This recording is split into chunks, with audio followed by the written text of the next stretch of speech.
Bienvenue sur Teach, votre mission d'enseignement. On a pris la décision de parler de ce sujet très fascinant autour des anges. On parle des anges cette semaine et c'est un domaine où il y a beaucoup de choses. Il y a à boire, à manger, il y a beaucoup de choses. C'est juste très intéressant, mais très fascinant, mais facilement on peut se perdre lorsqu'on se plonge dans un sujet aussi spirituel que les anges. On a commencé par dire ce que les anges sont, placer des bases avant que nous puissions bâtir dessus. Aujourd'hui, j'aimerais qu'on apprenne ensemble à découvrir la mission et les rôles des anges. Que font les anges réellement? Quel est leur travail? Qu'est-ce que la Bible nous révèle que doit être l'œuvre des anges? Qu'est-ce que les anges sont censés accomplir? Dieu les a fait exister pour quelle raison? Pour qu'ils se mettent à quelle tâche qui nous est jusqu'ici révélée par la parole de Dieu? Il y a certainement beaucoup de choses que nous ne savons pas des anges. Oh oui, quelqu'un peut faire des affirmations qu'on ne trouvera pas dans la Bible. Est-ce vrai ou pas vrai? Je préfère rester sur ce qui est écrit et sur ce que la Bible enseigne. Alors, let's teach. Grandissons ensemble.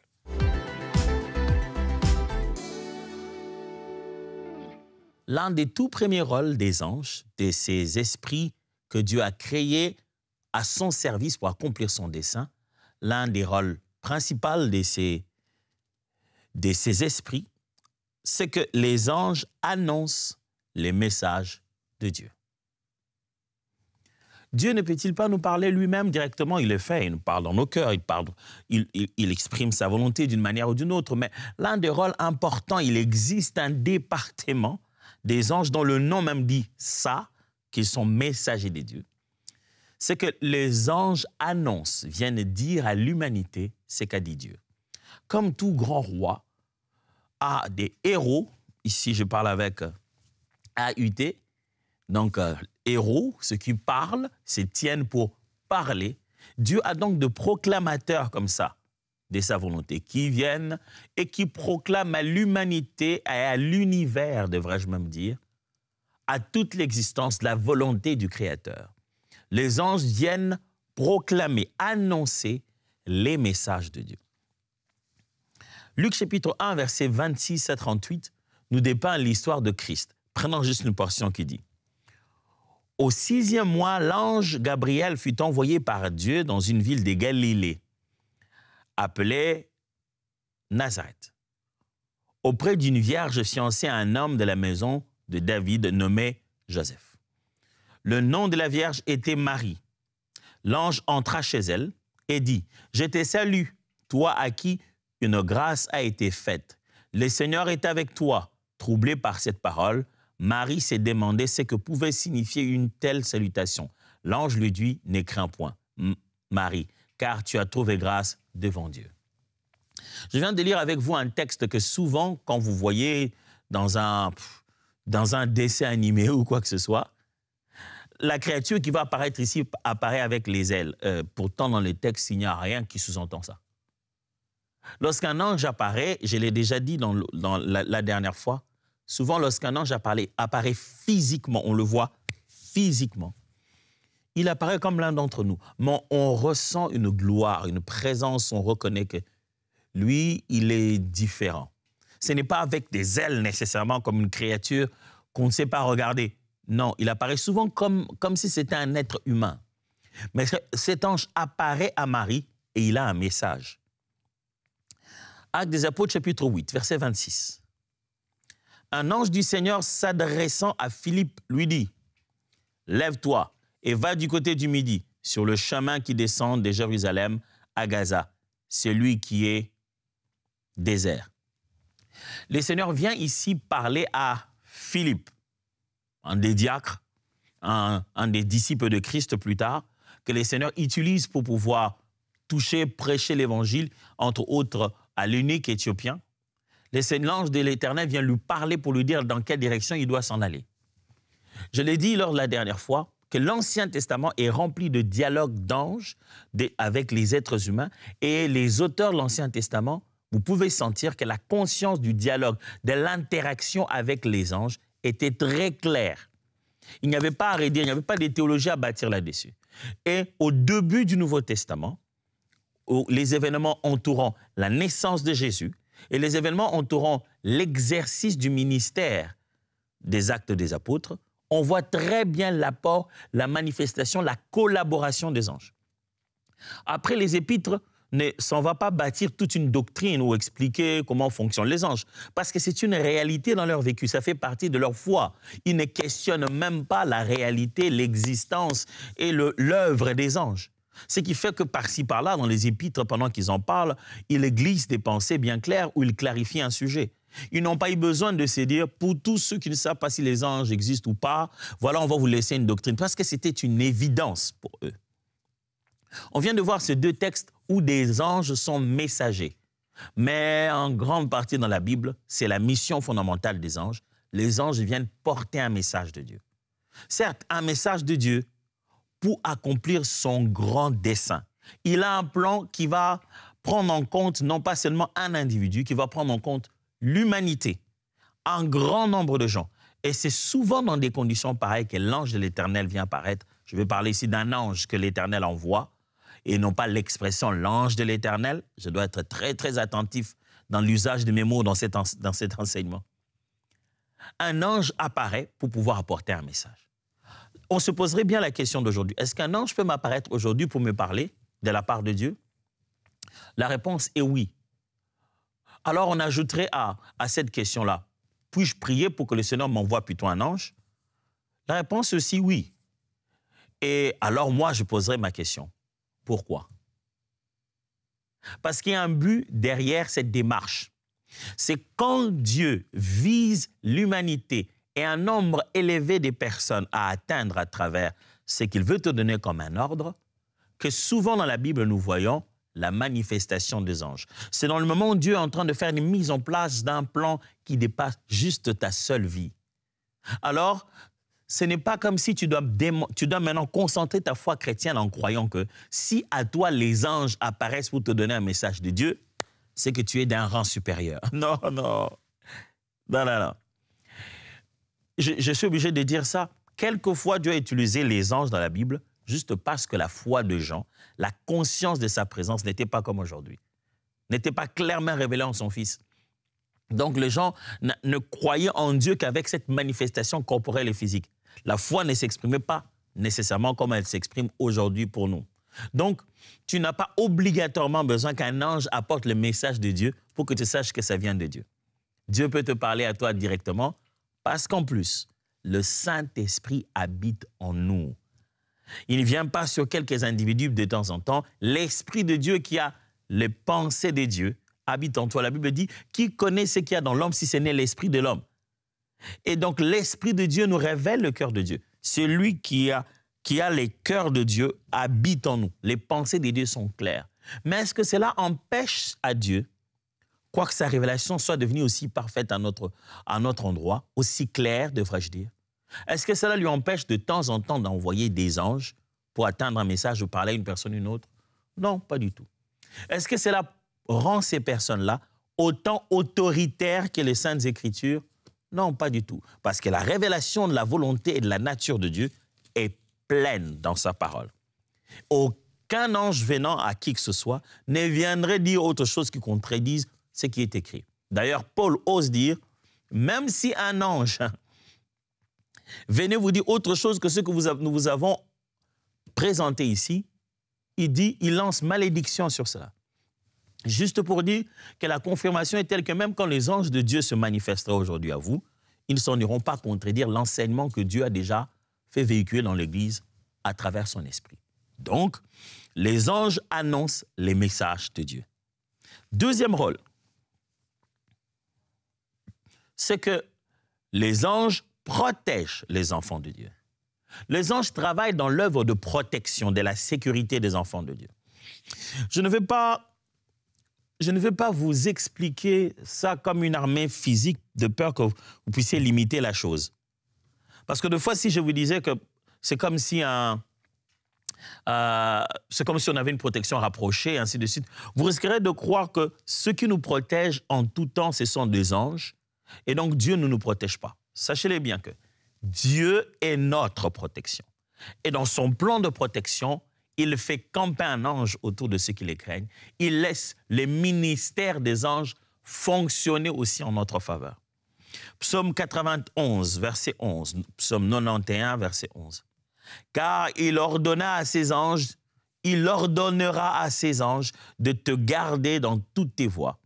Ils te porteront sur les mains de peur que ton pied ne heurte contre une pierre. Ça, c'est une prophétie que même, une parole de psaume que même le diable oserait dire à Jésus. La promesse de Dieu qu'il lance au Messie, qu'il lance aux siens en disant que ses anges vont protéger. Matthieu chapitre 18, verset 10. Gardez-vous de mépriser un seul de ces petits, car je vous dis que leurs anges dans les cieux voient continuellement la face de mon Père qui est dans les cieux. Je vous avais prévenu dès le début, quand on annonce un sujet comme celui-ci et qu'on l'entame, je ne vais pas entrer à l'intérieur du sujet. Je suis encore en train de creuser pour créer les murs des soutenances. Je suis en train de creuser pour créer la fondation. On va bâtir les murs un peu plus. Dans ce seul texte, on se poserait bien la question, qu'est-ce qu'il veut dire par « leurs anges » quand Jésus dit « leurs anges ». Est-il en train d'impliquer le fait que chacun aurait un ange à sa disposition qui serait son ange des départements, son ange propre à lui devant le Seigneur? Qu'est-ce que Jésus veut dire ici? Le but n'est pas celui-là. Je répondrai bien à cette question si elle est posée dans l'application Teach aisément. Mais mon but ici, c'est plutôt vous montrer comment Jésus tient un langage où il y a comme une disposition angélique, une forme d'affectation aux individus. N'est-ce pas encore la Bible qui dit « L'ange de l'Éternel campe autour de ceux qui les craignent et les arrache du danger ».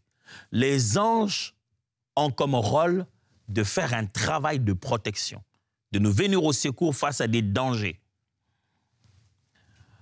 Lorsqu'on était en train de concevoir le film, ou je veux dire le clip d'un de cantiques que ma femme a chanté dernièrement, en lingala, ça se dit « Bakosa les lokoté », en français veut dire ils ne feront rien. C'est une sorte d'affirmation du psaume qui dit « L'Éternel est mon berger, de qui aurais-je peur et de qui aurais-je crainte ?»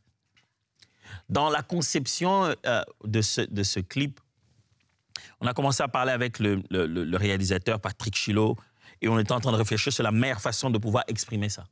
À un moment donné, l'expression a été, on a laissé toutes les séquences où il y avait des démons, on a peint des gens pour qu'ils fassent peur et tout ça, et qui faisaient peur. Et pendant tout ce temps-là, on n'a pas vu qu'il y avait des anges. Mais il y avait des accidents où on était sur le point d'atteindre l'un ou l'autre des membres des familles, mais à deux doigts, ça ratait toujours. On ne comprenait pas pourquoi ça n'arrivait pas à les atteindre. Dans le film, on ne voit pas. C'est juste vers la fin qu'on commence à se rendre compte pourquoi l'électricité, qui était déjà coupée et qui était sur le point d'électrocuter la femme, pourquoi l'électricité est partie juste à ce moment? Pourquoi la voiture de monsieur a un accident juste quelques secondes avant que quelqu'un d'autre ait un accident plus grave devant lui? On a commencé à comprendre pourquoi l'enfant à l'école n'est pas allé rejoindre ses amis qui voulaient déranger en classe avec lui. On a commencé à se rendre compte que Dieu était là, partout, à travers ces anges qui protégeaient, que nous, on ne voyait pas. Vous n'avez pas besoin de voir les anges qui vous protègent. Vous avez besoin de savoir que Dieu les a commis d'office. Ce ne sont pas des êtres humains qui vous diront « Ah non, moi c'est l'heure de la pause, je dois aller manger, j'ai autre chose à faire. » Non, ce sont d'autres natures d'esprit que Dieu a créées dont le rôle consiste à nous protéger. Ouh, que nous sommes favorisés. Dieu a créé une autre race de créatures dont le but consiste à nous protéger. Ouf! Merci Seigneur. Rien que l'idée de se rendre compte qu'il y a un portier qui doit protéger, il y a une sentinelle la nuit, où il y a des policiers, où il y a l'armée. Rien que le fait de savoir qu'entre nous les hommes, le travail de travailler pour protéger les autres, rien que ça me rend tellement reconnaissant vis-à-vis de ces personnes qui donnent de leur vie. Et à savoir que Dieu a créé des créatures dont le rôle consiste à nous protéger, surtout de toutes ces choses invisibles que nous ne voyons pas. Faites confiance à la protection de Dieu. Il y a toute une armée pour ça. Troisièmement, le rôle des anges, c'est que les anges exécutent les jugements de Dieu. Quand Dieu, prenant son jugement, il prend une décision, il veut punir ou récompenser, les anges de Dieu s'en vont mettre ça en pratique. Autant Dieu leur donne le message, les envoie vers la personne, autant Dieu met entre leurs mains le jugement et les envoie aller les déposer, l'exécuter. Genèse chapitre 19, versets 12 à 13, la Bible dit, « Les hommes dirent à Lot, « Qui as-tu encore ici? Gendre, fils et filles, et tout ce qui t'appartient dans la ville, fais-les sortir de ce lieu, car nous allons détruire ce lieu, parce que le cri contre ses habitants est grand devant l'Éternel. L'Éternel nous a envoyés pour les détruire. » C'est à partir d'ici qu'on comprend que le texte, quand il a commencé un peu plus tôt, dans Genèse 17, 18, et que qu'Abraham a rencontré Dieu et ses hommes, qui sont venus avec lui, 3 hommes, on commence à se rendre compte que nos hommes là-bas, c'était pour parler des anges de Dieu. Vous voyez, les anges apparaissent, on les appelle des hommes. Ce ne sont pas des créatures avec des ailes qui apparaissent ici, des hommes. Ces anges viennent chez Lot et c'est le moment d'exécuter les jugements de Dieu. Ils disent à Lot, prends tout ce qui est à toi, ta famille et tous ceux qui se sont unis en alliance avec ta famille directement, par le mariage, gendre, qui que ce soit, prends tout ce qui est à toi, partez parce que nous, on va exécuter quelque chose ici. Dieu aurait pu du ciel envoyer du soufre, le feu, tout exploser. Pourquoi fallait-il des anges sur la terre pour venir exécuter cette mission de destruction avec précision?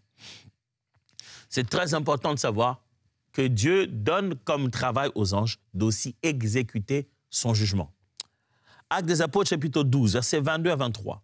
Le peuple s'écria, « Voix d'un Dieu et non d'un homme !» Au même instant, un ange du Seigneur le frappa parce qu'il n'avait pas donné gloire à Dieu. Il expira rongé des vers. La Bible montre comment un dirigeant romain meurt. Il meurt, dans les Actes des Apôtres, il vient de faire un beau discours. Il a parlé, les gens disent « Waouh !» Ça, non.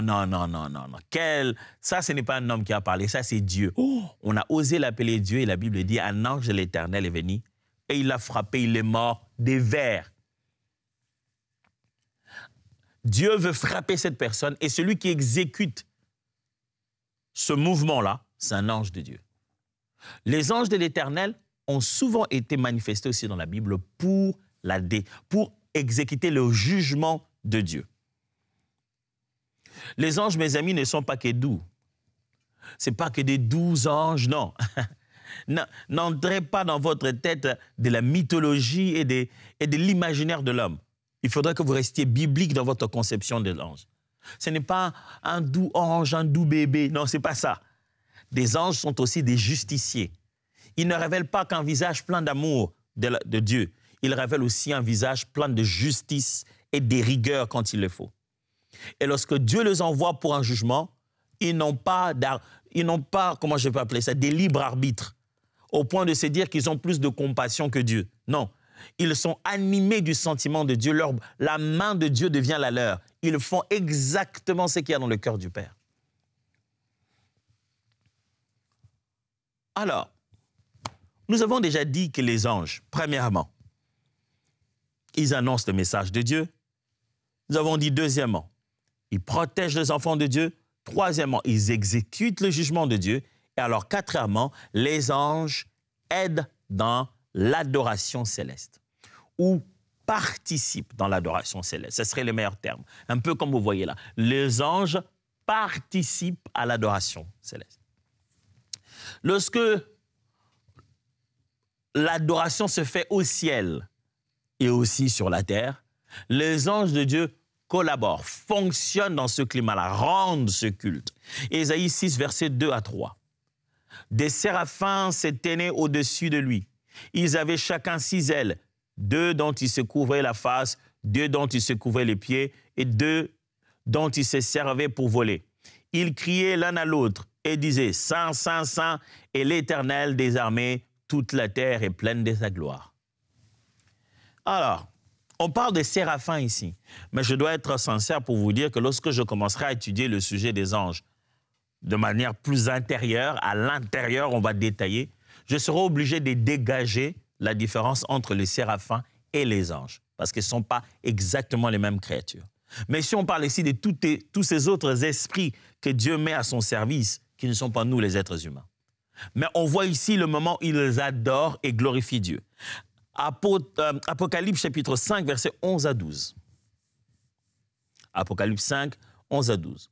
Je regardais et j'entendais la voix de beaucoup d'anges autour du trône et des êtres vivants et des vieillards. Et leur nombre était des myriades et des milliers.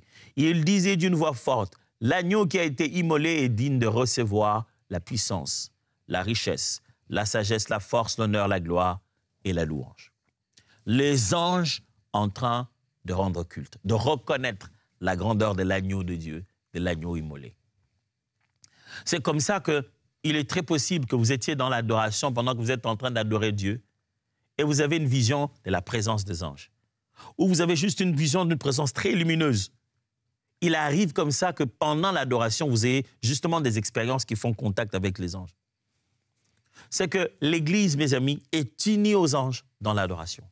Quand c'est le moment de glorifier Dieu, les anges glorifient Dieu, les êtres humains glorifient Dieu. Ensemble, de fois, il se présente que le culte se rend sur la terre comme au ciel, chacun rendant son culte propre à lui et le tous se présentant devant Dieu.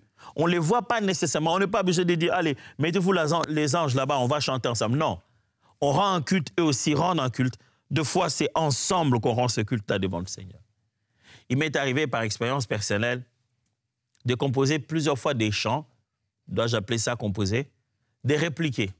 Je vais même le dire avec beaucoup d'humilité, plager les chants célestes. Juste, je les ai entendus. J'ai entendu les anges les chanter. Je les chantais pour que nous aussi nous nous mettions à chanter cela. Je n'oublierai jamais un jour, j'étais en train de prier quelque part.